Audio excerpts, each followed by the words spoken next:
reports tungkol sa kanya. Walang issue of moral turpitude rin tungkol sa kanya. Nauna nang sinabi ni Senate Deputy Minority Leader Risa Ontiveros na napakarami at naglalakihang red flags umano ang itinatago ni Wang sa Kongreso. Si Li Duanwang ay junket operator at kasosyo ni Duan Renwu, ang sinasabing big boss ng na-raid na Pogo sa Porac, Pampanga. Ang negosyo niya ay nasa parehong building ng negosyo ni Sir Zizang, isang self-confessed Chinese spy. Konektado siya sa Philippine Xinjiang UC Association na sinasabing parte ng United Front Work ng Communist Party of China.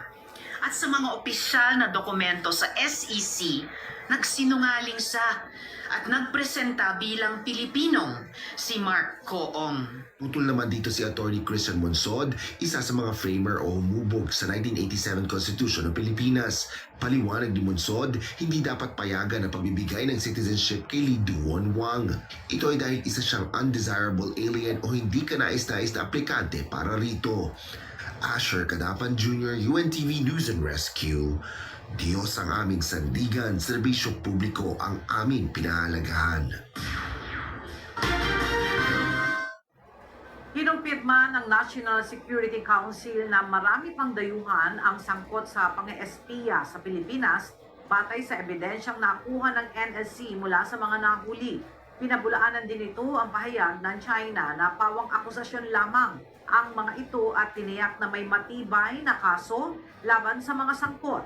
Samantala, iginiit ni retired Supreme Court Justice Antonio Carpio na dapat nang baguhin ang batas sa pambansang seguridad upang maparusahan maging ang mga Pilipinong kasabwat ng mga espiya. Given the extent of the investigation being done by government right now, marami tayong mga nahuhuli at marami pa tayong mahuhuli sa mga susunod na araw. So, abagan po yan ng ating mga kababayan. Yes, I think we need to update our criminal laws. For example, under existing law, under the revised penal code, treason can be committed only during wartime.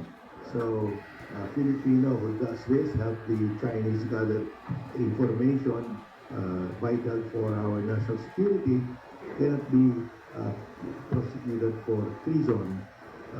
So, we have to change our laws because iba na ngayon, no? Ipinahayag ng Department of National Defense o DND na umaasa itong magpapatuloy at lalago pa ang ugnayang pangdepensa ng Pilipinas at Estados Unidos sa ilalim ng administrasyon ni Pangulong Donald J. Trump. Ayon kay DND Secretary Gilberto Teodoro Jr., ang partnership ng dalawang bansa ay mahalaga at inaasahan niyang magpapatuloy ang momentum ng ugnayang ito. Pati na rin ang pagbuo ng isang bagong ecosystem ng seguridad kasama ang mga bansa tulad ng Japan at Australia. Sa kabila ng pagsusuri ng US sa kanilang foreign assistance, tiniyak ng DND at AFP na magpapatuloy ang kanilang mga hakbang upang paigtingin ang kakayahan ng bansa sa depensa. May alok na scholarships ang New Zealand government sa mga nationals ng Asia-Pacific countries, kabilang na ang Pilipinas. Sa anunsyo ng New Zealand Embassy sa Manila, magsisimula ang postgraduate program sa ilalim ng Manaki New Zealand Scholarship sa unang bahagi ng taong 2026. Ang makakapasa ay makakakuha ng comprehensive support mula sa New Zealand government, kabilang ang full tuition, living expenses, establishment allowance, medical at travel insurance, at ang round-trip airfare sa Pilipinas at New Zealand. Sa mga interesado, magtungo lamang sa Manaki New Zealand Scholarships website sa formal na pagbubukas ng aplikasyon simula February 1 hanggang February 28. Mayorya ng mga Pilipino na katumbas ng 59% ang nasisiyahan sa pamamahala ni Pangulong Ferdinand Marcos Jr. Ito ang lumabas sa pinakabagong survey ng Social Weather Station noong December 2024. Sa naturang survey, 23% ang nagsabing hindi sila kontento sa pamahalaan, habang 17% ang sumagot ng bagamat hindi sila nasisiyaan ay hindi rin sila nalulungkot sa performance ng kasalukuyang administrasyon.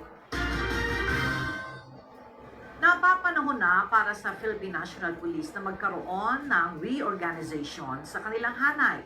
Ayon kay PNP Chief General Romel Francisco Marbil, hindi na sapat ang reforma sa PNP para maresolba ang matagal ng problemang panloob ng pulisya.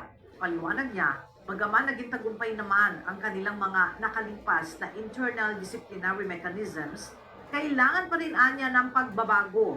Naniniwala ang hepe ng PNP na dapat nang maamyandahan ang DILG Act of 1990 para magkaroon ng transition ang PNP sa civilian-centric police force.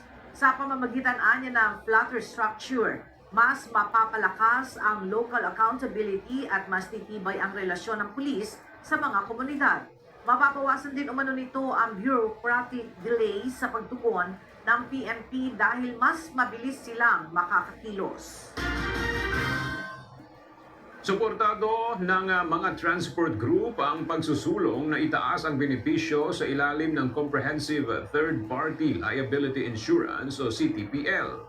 Ito ang claim na pwedeng makuha ng mga biktima sakaling magkaroon ng aksidente. Mula sa Quezon City, alamin natin ang detalye kay JP Nunez live. JP, bakit dapat itaas yung benepisyo ng Comprehensive Third Party Liability Insurance?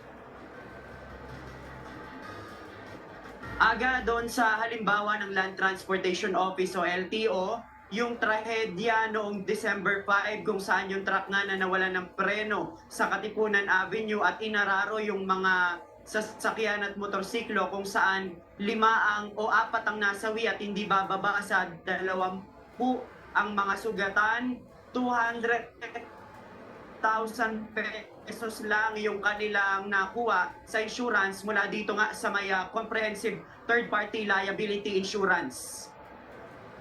Dahil dyan, suportado ng mga transport group na Pasang Mazda at Pedjoda ang pagsusulong para itaas ang benepisyo ng CTPL Insurance. Ang CTPL ang pera na ibibigay ng insurance company sa mga biktima ng aksidente. Ayon kay Obet Martin ng Pasang Mazda, noong nakaraang taon sumulat na sila sa Insurance Commission hinggil sa panawagang itaas ang benepisyo. Ang Land Transportation Office o LTO naniniwala ring maliit nga ang benepisyong nakukuha sa CPTL. Nakipag-usap na nila sila sa Insurance Commission upang tuluyan ng maitaas ang benepisyo. Ayon kay LTO Chief Assistant Secretary Vigor Mendoza II, ang perception sa ngayon ay walang halaga ang CTPL. Requirement lang anya ito para mairehistro o mag-renew ng isang sasakyan. Pero ang totoo anya, mahalaga ito dahil kapag na-aksidente ang sasakyan, merong benepisyong makukuha ang mga biktima. Sa pananaw naman ng National Center for Commuter Safety and Protection, naniniwala din itong maliit ang benepisyo ng CTPL. Ayon sa chairperson ng grupo na si Elvira Medina, dapat ang halaga na ibinibigay ay makover ang monthly income ng biktima sa loob ng 10 taon. Ito anya ang ideal dahil kapag nasawi ang biktima o nabaldado ay wala nang masususpend o masusustento sa kanyang pamilya. Aga, yung CTPL nga sa ngayon ay pinag-uusapan ng LTO at ng Insurance Commission at isa doon